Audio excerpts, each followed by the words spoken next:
Telkom Business, behind South African businesses' drive to thrive.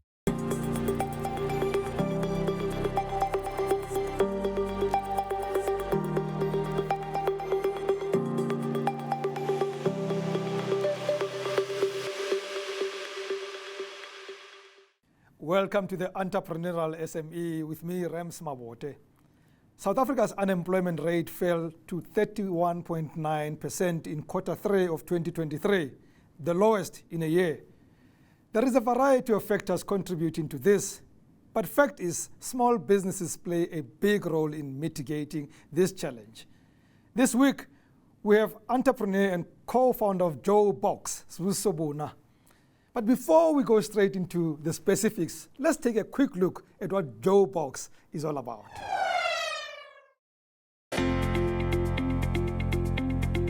My name is Sibusiso Buna, but everyone calls me Boo Boo. I come from like the smallest town that you can imagine, Barberton. That's where I was born, but I tell everyone I'm from Nelspruit.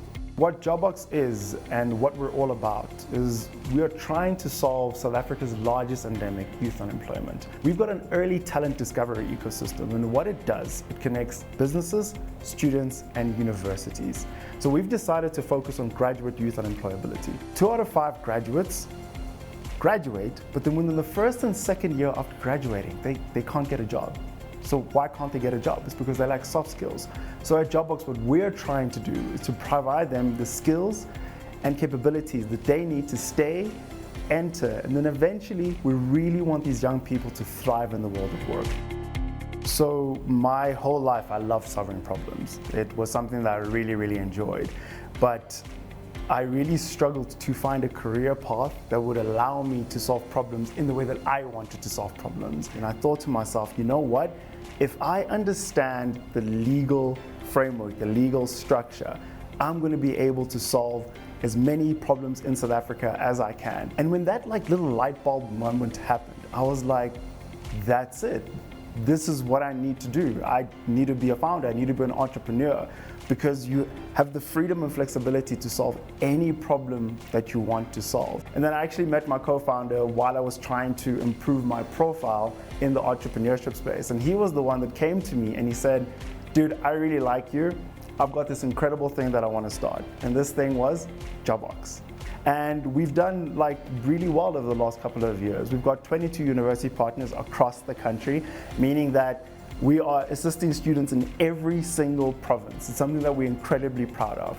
We've got over 50,000 students in our database, and we've worked with incredible companies, the likes of Pineapple, Deloitte, 10X Investments, and all those companies, they're here to try and help young people get that first job. And obviously, they benefit tremendously from this.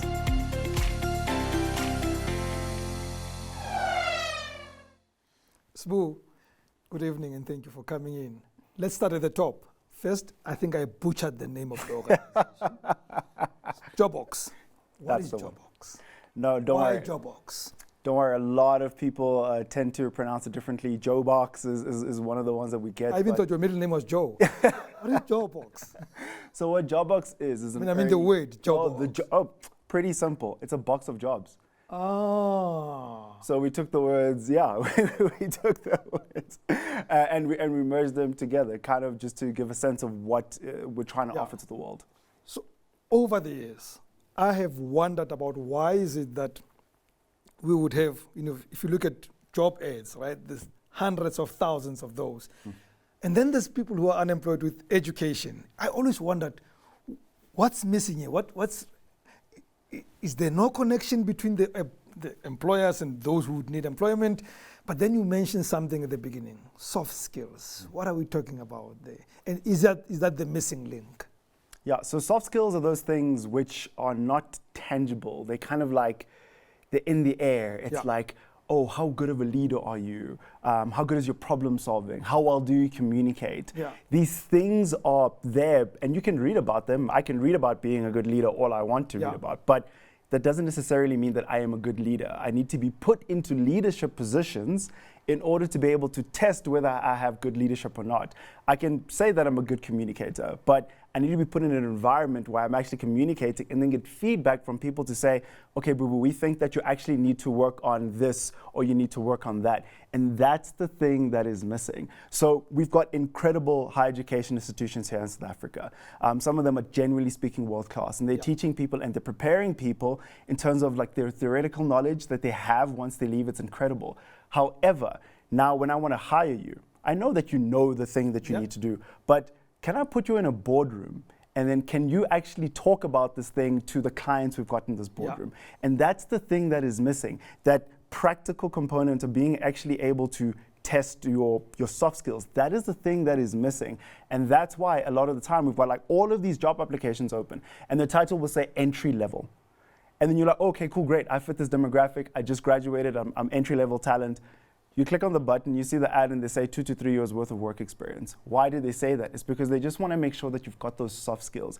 And that is the problem that is existing there. That is why our young people cannot get these jobs. So Nompumelelo applies for this job, right? Yes.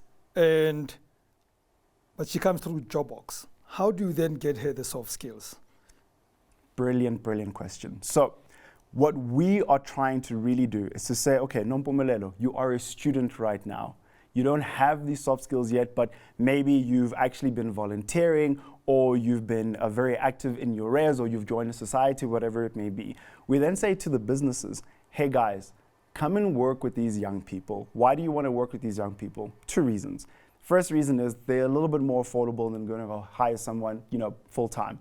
And the second reason, the person's going to come and work for you part-time, and they're going to help you grow your business. So the employers know when they come into Jobox that this person may not have that work experience, but this person is really sharp. They can tell that this person really wants to learn. It shows in the interview process. And so then they're studying. Now we assist them to get this work experience working for that company. And so by the time now, maybe Nompumelelo is in her second year. Yeah.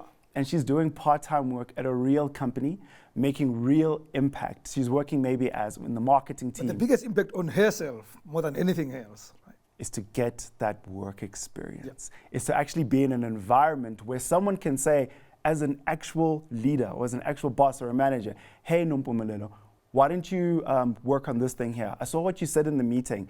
Here's how I think you should better communicate that. So by the time that Nompumelelo is now in her final year, she's graduating, and now she wants to go work in the big world. She wants to go work for the big corporates. She's got on her CV now that I've actually been working somewhere.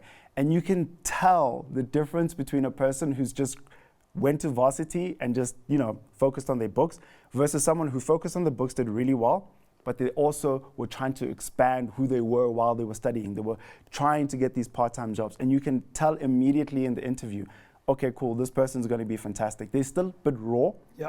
It's fine, but I can already tell that they're going to be incredible for my organization. How long have you been doing this for? So the Jobox issue is quite long. So we actually started this in 2015 when me and my co-founder were still students.